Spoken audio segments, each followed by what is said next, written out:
Hello everyone. तो कैसे हैं आप सब। मैं आ गई हूँ आप लोगों के लिए एक और नए वीडियो के लेके। आज की जो वीडियो है वो है एमएससी मैथमेटिक्स सेमेस्टर फर्स्ट का जो सेकंड पेपर है कॉम्प्लेक्स एनालिसिस फर्स्ट के क्वेश्चन की ये वीडियो है। और ये जो क्वेश्चन है वो एक थ्योरम है। और ये जो थ्योरम है वो बहुत इम्पोर्टेंट थ्योरम है और ये लास्ट ईयर क्वेश्चन पेपर में आई हुई थ्योरम है ना। और सिर्फ लास्ट ईयर ही नहीं, पहले के भी बहुत सारे पेपर्स में ये थ्योरम स्ट्रेट अवे पूछ ली जाती है। और लास्ट आप जब क्वेश्चन पेपर उठा के देखोगे लास्ट ईयर का 2025 का, तो उसमें भी ये as it is same to same theorem straight away one line question में पूछ ली थी, है ना। तो देखते हैं आज का क्वेश्चन क्या है। State and prove the Liouville's theorem. ठीक है, state and prove the Liouville's theorem. Easy and simple question. Liouville's theorem को हमें स्टेट और प्रूफ करना है। ठीक है, चलो स्टार्ट करते हैं। हाँ जी, तो ये देखो, this is the Liouville's theorem. Theorem क्या है, थ्योरम की स्टेटमेंट क्या है। If a function f of Z is analytic for all finite values of z and is bounded then it is a constant.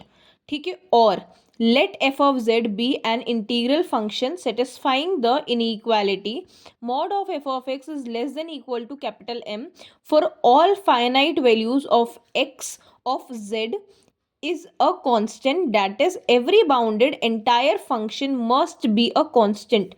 ये देखो थ्योरम कितनी बार exam में आई हुई है ना। तो ये एक इम्पॉर्टेंट थ्योरम है और हमारे कोटा यूनिवर्सिटी के भी लास्ट ईयर के पेपर में आई हुई थ्योरम है ना। अब देखो, सबसे पहले तो यहाँ पर थ्योरम की स्टेटमेंट जो है ना वो दो दे रखी है। ठीक है, आप दोनों में से कोई सी भी याद कर सकते हो। मैं प्रेफर करूँगी कि आप इसको याद करो, है ना। बट अगर ये आपको कुछ ज़्यादा लेंदी और लंबी लग रही है, नहीं याद हो रही, तो आप इसे भी याद कर सकते हो, कोई फ़र्क नहीं पड़ेगा, दोनों चीज़ें सेम है ना। बट मैं आपको प्रेफर करूँगी कि आप इसको याद करो, है ना। अब सबसे पहले तो क्वेश्चन थ्योरम की जो स्टेटमेंट है वो ना क्या बोल रहा है। थ्योरम का स्टेटमेंट ये बोल रहा है कि एफ ऑफ जेड जो है वो एक एनालिटिक फंक्शन है। ठीक है, for all the values of Z. ठीक है, इजी क्लियर। क्वेश्चन हमें ये बोल रहा है, जो थ्योरम है, थ्योरम की स्टेटमेंट हमें ये बोल रही है कि एफ ऑफ जेड एक फंक्शन है जो कि एनालिटिक है जेड के हर एक फाइनाइट वैल्यू के लिए, और वो बाउंडेड भी है। कौन है bounded, F of Z. F of Z analytic और बाउंडेड दोनों है जेड की सारी फाइनाइट वैल्यूज के लिए, तो एफ ऑफ जेड कांस्टेंट भी होगा। ठीक है, Liouville's theorem clear. F of z हमारे पास एक फंक्शन है जो कि एनालिटिक और बाउंडेड है जेड की सारी फाइनाइट वैल्यूज में, तो वो कांस्टेंट भी होगा। फंक्शन एफ ऑफ जेड हमारा कांस्टेंट भी होगा। ठीक है, चलो थ्योरम स्टार्ट करते हैं। Suppose F of Z is entire function that is analytic in the entire z plane except at infinite with mod of f of z is less than equals to m for all z। Okay, तो यहाँ पर हम लोगों ने suppose करा कि F of Z जो है वो हमारा एंटायर फंक्शन है। सबसे पहले हम क्या सपोज करेंगे, हम ये let F of Z is entire function. अब सबसे पहले तो एंटायर फंक्शन क्या होता है। एंटायर फंक्शन का मतलब होता है, हमें क्वेश्चन में ये गिवन है कि एफ ऑफ जेड हमारा एनालिटिक फंक्शन है जेड की हर एक फाइनाइट वैल्यूज के लिए, ये क्वेश्चन में गिवन है। तो हम ये सपोज कर लेते हैं कि एफ ऑफ जेड जो है ना वो एनालिटिक है जेड की हर एक फाइनाइट वैल्यूज के लिए, नहीं, हर जेड प्लेन की हर एक वैल्यू के लिए वो एनालिटिक है। ठीक है, हमने ये सपोज कर लिया कि एफ ऑफ जेड जो है वो जेड की हर एक जेड प्लेन की हर एक वैल्यू के लिए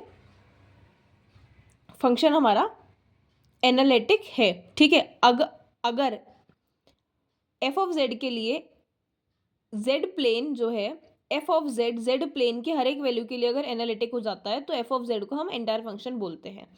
ठीक है, एंटायर फंक्शन समझ में आ गया। एंटायर फंक्शन मतलब बेसिकली एफ ऑफ जेड जो है वो जेड प्लेन की हर एक वैल्यू के लिए एनालिटिक है एक्सेप्ट इन्फिनिटी।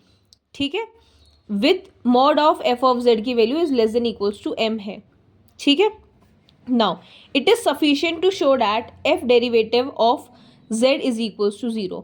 मतलब कि अगर हम लोग ये शो कर देते हैं कि f डेरिवेटिव ऑफ z हमारा 0 है, तो हमारा f ऑफ z जो है वो हमारा कांस्टेंट प्रूफ हो जाएगा, और हमें क्वेश्चन में f ऑफ z को कांस्टेंट ही प्रूफ करना है। ठीक है, now let z not be any given complex number. हम लोगों ने यहाँ पे z नॉट को सपोज कर लिया that it is any given complex number we have by Cauchy's inequality। अब Cauchy's inequality से double single mod of f derivative of z not is less than equals to m divided by r। ठीक है, ये कैसे हुआ?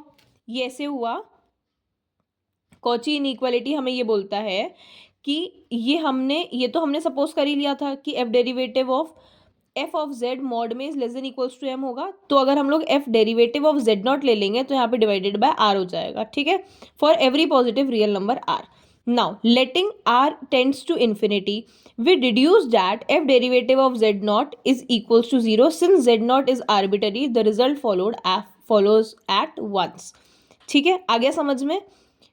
यहाँ पर हमने ये सपोज करा कि जो ये r है वो टेंड कर रहा है इन्फिनिटी को। अगर ये r इन्फिनिटी को टेंड कर रहा है, it means f derivative of z not क्या आ गया? 0 आ गया।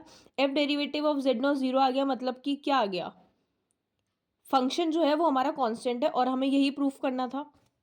Easy and simple, easy and simple. सबसे पहले हम लोगों ने क्या करा, एफ जेड को हमने एंटायर फंक्शन ले लिया। एंटायर फंक्शन मतलब कि होता है एफ जेड जेड प्लेन की हर एक वैल्यू के लिए एनालिटिक होगा एक्सेप्ट इन्फिनिटी। ठीक है, और मॉड ऑफ एफ जेड को हमने less than equals to M suppose कर लिया।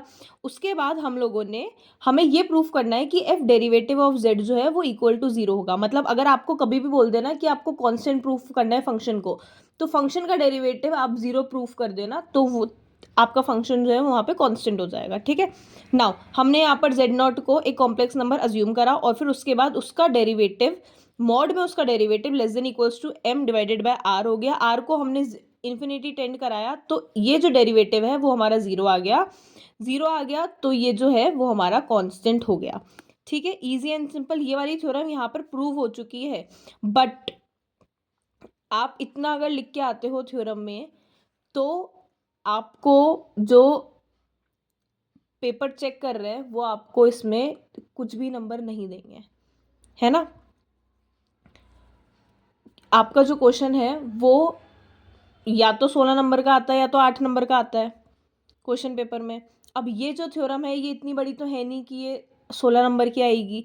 ये आपको क्वेश्चन पेपर में 8 नंबर का क्वेश्चन आएगा कि state and prove the Liouville's theorem. अब 8 नंबर के में अगर आप सिर्फ इतना सा लिख के आते हो, तो जो आपका एग्जामिनर होगा वो कैसे आपको इसमें 8 नंबर दे देगा, है ना, नहीं दे सकता है। तो यहाँ तक ये थ्योरम जो है वो प्रूव हो चुकी है, बट हमें 8 नंबर भी तो चाहिए ना। ये तो आपने केवल समझ लिया, तो डेरिवेशन ये है, ये तो केवल मैंने आपको समझाने के लिए बताया। अब डेरिवेशन क्या है, यहाँ से स्टार्ट होता है असली प्रूफ, यहाँ से आपका प्रूफ स्टार्ट होता है। ठीक है, now since F of Z is analytic for all finite values of Z, therefore by Taylor series expansion of F of Z we have this. ठीक है, क्या करा हमने यहाँ पे, सबसे पहले एफ ऑफ जेड हमारा एनालिटिक है, सारी फाइनाइट वैल्यू ऑफ जेड ये हमें क्वेश्चन में गिवन है, तो हमने यहाँ पे टेलर सीरीज एक्सपेंशन लगा दिया एफ ऑफ जेड का। एफ ऑफ जेड का टेलर सीरीज एक्सपेंशन ये होगा। ठीक है, ये होगा, कैसे होगा ये, क्योंकि कुछ भी नहीं, टेलर सीरीज एक्सपेंशन यही होता है। ये straight away Taylor series expansion है, इसमें कोई रॉकेट साइंस नहीं है, ये आपको याद करना होता है। और आई होप्स आप लोग को पता होगा कि F of Z is equals to summation of N is equals to 0 to infinity A N bracket में Z minus of Z not के पावर एन, ये हमारा टेलर सीरीज एक्सपेंशन होता है। अब उसके बाद यहाँ पे क्या हुआ है, एन इज इक्वल्स टू हम 0 रखेंगे। अगर हम लोग एन इज इक्वल्स टू 0 रखेंगे, समीशन मतलब क्या होता है, ये सारी वैल्यूज ऐड होती चली जाएगी। एक बार एन 0 होएगा, प्लस दोबारा से एन 1 होएगा, प्लस एन की वैल्यू 2 होएगी, till N is equals to infinity. यही होता है समीशन का मतलब, समीशन का मतलब यही होता है। एन इज इक्वल्स टू 0 हम जब रखेंगे तो ए 0 आ जाएगा, और यहाँ पर भी 0 आ जाएगा, तो ये वाली वैल्यू क्या हो जाएगी, 1 हो जाएगी। तो एन इज इक्वल्स टू 0 रखने पर ये वाली वैल्यू क्या आएगी, ये वाली वैल्यू आएगी ए 0। ठीक है, तो एन इज इक्वल्स टू 0 रख के हम लोगों ने यहाँ पे ये A0 आ गया, plus summation of n is equals to 1 से लेकर इन्फिनिटी आ जाएगा, क्योंकि n इज इक्वल्स टू 0 के तो हम लोगों ने A0 हमने निकाल ही लिया है, तो फिर यहाँ पर सेम चीज़ वही एज इट इज़ लिखी है, but n is equals to 1 to infinity लिखा है, ठीक है। अब an की वैल्यू क्या होगी, an की वैल्यू होगी f of n, f derivative of n z0 divided by n colon is equals to 1 upon में 2 pi iota f of z divided by z minus of z0 n plus 1 d of z। ये क्या होता है, ये अगर आपको याद हो, अगर आपने अभी लास्ट मेरी वीडियो देखी हो, तो इससे हम लोग कॉचीज इंटीग्रल फॉर्मूला बोलते हैं, है ना। इसे हम लोग क्या बोलते हैं, कॉचीज इंटीग्रल फॉर्मूला बोलते हैं। तो यहाँ पर हम लोगों ने केवल कॉचीज इंटीग्रल फॉर्मूला लगाया, उससे ज़्यादा कुछ भी नहीं करा, है ना। ए एन की वैल्यू ये आ गई है।